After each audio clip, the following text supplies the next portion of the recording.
नमस्कार शेतकरी मित्रांनो, आज आपण डाळिंब फळबागेतील तेलकट म्हणजे तेल्या रोगापासून कशा प्रकारे नियंत्रण मिळवता येईल या व्हिडिओच्या माध्यमातून माहिती देण्याचा प्रयत्न करणार आहोत. मित्रांनो, असेच शेतीविषयक नवनवीन व्हिडिओ बघण्यासाठी आमच्या शेतकरी मित्र चॅनलला जर सबस्क्राईब केलेले नसेल तर सबस्क्राईब करा. मित्रांनो, व्हिडिओ आवडला तर लाईक, शेअर, कमेंट्स करा. व्हिडिओ स्किप न करता बघा, आपल्याला सर्व माहिती मिळेल. तर चला जाणून घेऊया. डाळिंब बागांमध्ये तेलकट डाग हा सर्वात महत्त्वाचा रोग आहे.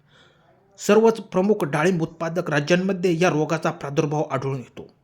रोगग्रस्त डाळिंब बागांमध्ये अस्वच्छता, लागवडीसाठी रोगग्रस्त कलमांचा वापर, अयोग्य जमिनीची निवड, कमी लागवड अंतर, घनदाट शाकीय वाढ, बुरशीनाशके, कीटकनाशके यांच्या अनावश्यक फवारण्या, तसेच रासायनिक खते, सूक्ष्म अन्नद्रव्यांचा संतुलित वापर, अयोग्य सिंचन व्यवस्थापन, अयोग्य बहार नियोजन, तण व्यवस्थापनाचा अभाव, एकात्मिक कीड व रोग नियंत्रणाचा अभाव अशा अनेक कारणांमुळे या रोगाचा प्रसार झपाट्याने झालेला तुम्हाला दिसत असेल.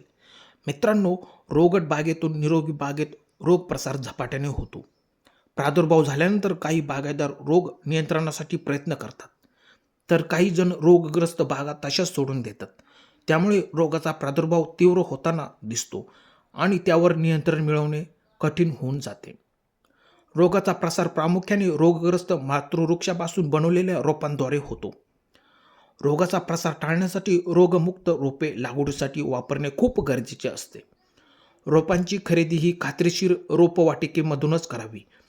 रोपे ही खरेदी करताना मातृवृक्षाची पाहणी करणे खूप गरजेचे असते. झाडांमध्ये लागवडीचे अंतर कमी असल्यास बागेत झाडांच्या एकमेकांच्या संपर्कामुळे रोगाचा प्रसार होतो. त्यासाठी डाळिंब बाग लागवडीचे अंतर साधारणपणे 4.5 बाय 3 मीटर इतके ठेवावे. प्रादुर्भावग्रस्त बागेतून शेतमजुरांची ये-जा होणार नाही याची काळजी घेणे खूप गरजेचे असते.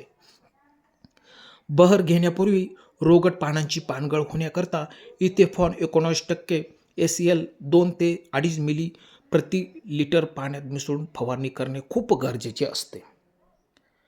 पानगळ झाल्यानंतर झाडाच्या प्रादुर्भावग्रस्त फांद्या प्रादुर्भाव झालेल्या भागांच्या 2 इंच खालून छाटाव्यात.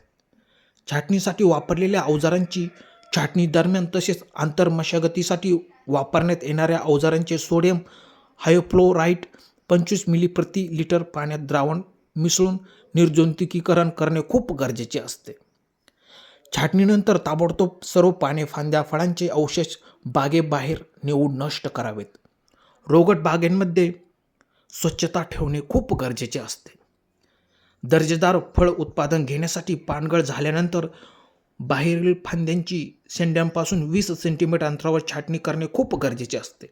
तसेच मध्यवर्ती भागात सूर्यप्रकाश पोहोचण्यासाठी आतील फांद्यांची विरळणी करणे खूप गरजेचे असते.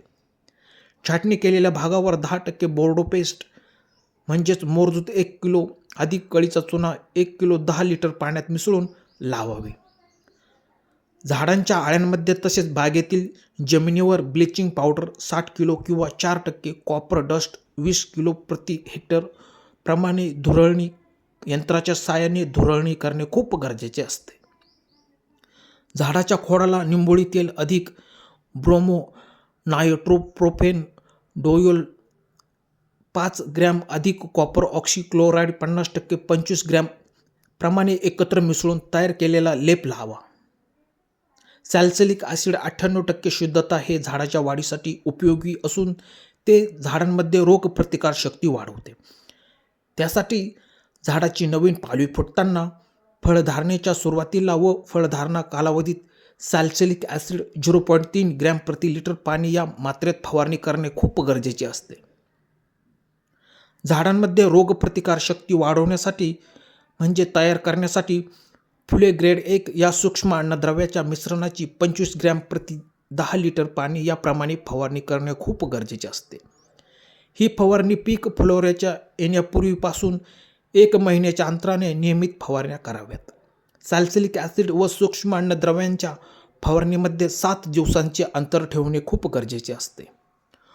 मृग बहारामध्ये या जीवाणूंच्या वाढीसाठी अनुकूल वातावरण तयार होते, त्यामुळे नियंत्रण ठेवणे कठीण होते. याकरिता हस्त अथवा आंबे बहर घेणे अधिक सोयीस्कर ठरते.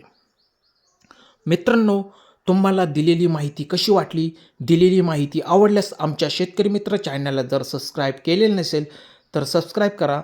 मित्रांनो, धन्यवाद.